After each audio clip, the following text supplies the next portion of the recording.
Well, welcome to the Tuesday edition of A Daily Walk. Here we are, the Gospel according to Mark, going through the life, the ministry of Jesus. Things are happening immediately. Mark uses that word often. Immediately this happened, and immediately that happened. And the reason that Mark does that is because many scholars believe he's writing with the Roman in mind. And so he just gets right to the point, just hit it hard so that people can see right away, this is what's happening, and then that happened, and then this happened. It's right to the point. I love the Gospel of Mark. It really encourages me as I read through it, and I hope you're being encouraged as well. Well, we are now in the 5th chapter of the Gospel according to Mark, and we pick up in verse 1 as Jesus is confronted by a demon-possessed man. It says, when they came to the other side of the sea, to the country of the Gadarenes, and when he had come out of the boat, immediately there met him out of the tombs a man with an unclean spirit. Now pause there. It was in the previous chapter that the disciples got into the boat that Jesus told them to get into to go to the other side. But in the process of making their way to the other side, they encountered a storm. And they thought they were going to drown. I mean, they thought this was the end. And they cried out. And you remember, Jesus rebuked the wind and the seas, and immediately it was calm, and they made it to the other side. So just imagine this. You just come out of a near-death experience. You're on high alert. You just came through this, and you pull up to the shore on the other side thinking, whew, we're done with that. But you go from one trial right into the next, one frightening experience to the other. And this time, the one that was there to greet them was a man who was demon-possessed. Now, the other Gospels collectively tell us not only did this man come to greet them, but he was unclothed. That's a little frightening. And he's screaming at the top of his lungs, no doubt, in a voice that's not his own. A demonic spirit has taken up residency. If I was the disciples, I'd be like, hey, get back in the boat. Let's go. Row for the shore. Let's take off. That's scary. This man runs to Jesus, notice this, and to his disciples, filled with an unclean spirit. Verse 3, notice he had his dwelling among the tombs, and no one could bind him, not even with chains, because he'd often been bound with shackles and chains, and the chains had been pulled apart by him, and the shackles broken in pieces. Neither could anyone tame him. Verse 5, and always, night and day, he was in the mountains and in the tombs, crying out and cutting himself with stones. What a sad individual this was. Here's a man who, we don't know how, we don't know the backstory about him, but somehow he was possessed by a demonic spirit, taking up residency in his body, and this demonic spirit was destroying this man's life. And we get a little insight about him that he lived among the tombs. Could you imagine that? Living in the graveyard, living among dead things. That's where he lived, among the dead. What a miserable life that must have been. Apart from Jesus, we're dead spiritually. Here is this guy living a dead life, and it says that there were those that tried to help him, maybe help him, but basically chain him up, because he was such a menace to society, but it didn't help. In fact, he broke the chain. So here you have a man who is living among the dead. He's chained, he's bound, and he's no better. He's miserable. And then he starts cutting himself. He starts harming himself to try to cope with his pain.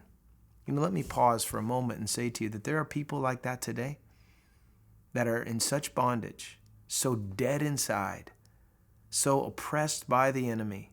They're without Jesus, that they are harming themselves with the things that they do. And if that's you, listen, God wants to free you. He wants to deliver you. He loves you. There's no need to cut yourself and bleed. Jesus was crucified and bled for you. You keep that in mind.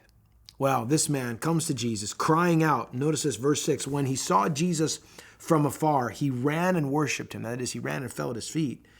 And he cried out with a loud voice, saying, what have I to do with you, Jesus, the Son of the Most High God? I implore you by God that you do not torment me. Now, This man wasn't speaking of his own volition. This was the demonic spirit within the man recognizing who Jesus was. Again, we've said it. It's been seen repeatedly in the Gospel of Mark. Every demonic spirit knew who Jesus was and knew what their future was. They were going to be judged ultimately. And so he cries out through this man, "What have we to do with you? Do not torment me." He knows that judgment's coming. And Jesus responded to this broken, possessed man. And he said, "Come out of the man, unclean spirit." And he asked him, "What is your name?" And he answered, saying, "My name is Legion, for we are many." And he also begged him earnestly that he would not send him out of the country. Jesus now confronts this demonic spirit and asks him his name. And the man said Legion, meaning we're more than one, probably lying. Perhaps there was more than one, but nonetheless trying to front that he had more strength than perhaps Jesus could observe. But he begged Jesus. You notice this? The demon is subject to Jesus, subject to the power of Jesus. Please don't send us away. Don't send us out of the country. The demonic spirits could do nothing without the permission of Jesus, and here they are, subservient to him. And notice what it says. Now a large herd of swine was feeding there near the mountains. So all the demons begged him, saying, "Send us into the swine that we may enter them." And at once Jesus gave them permission. Then the unclean spirits went out, entered the swine, and there was about 2,000. And the herd ran violently down the steep place into the sea and drowned in the sea. It's interesting because pigs were unlawful for Jewish people to eat. What was going on with pigs on the other side? Was this a Gentile region? Perhaps. But nonetheless, here were these pigs being raised on the other side, and the demons begged to go into the pigs, and Jesus gave them permission. And they ran violently over the hill and then drowned. I've actually been to what is believed to be the location where there's only one spot really on the other side where it looks like they could have ran over and drowned. I remember I was in a tour bus. We pulled over the side and just kind of looked over and thought, wow, what was that like for this herd to just run over the side filled with demonic spirits? This man was delivered. But notice what happens at the end. So those who fed the swine fled, and they told it in the city and the country, and they went out.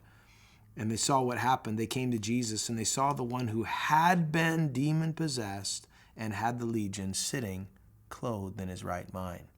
Well, we're going to pause there today, but just think about this. The way this man came to Jesus and the difference that Jesus made in this man's life, formerly out of his mind, in bondage, hurting himself, living among the tombs, dead. But when this man was delivered, he was never the same.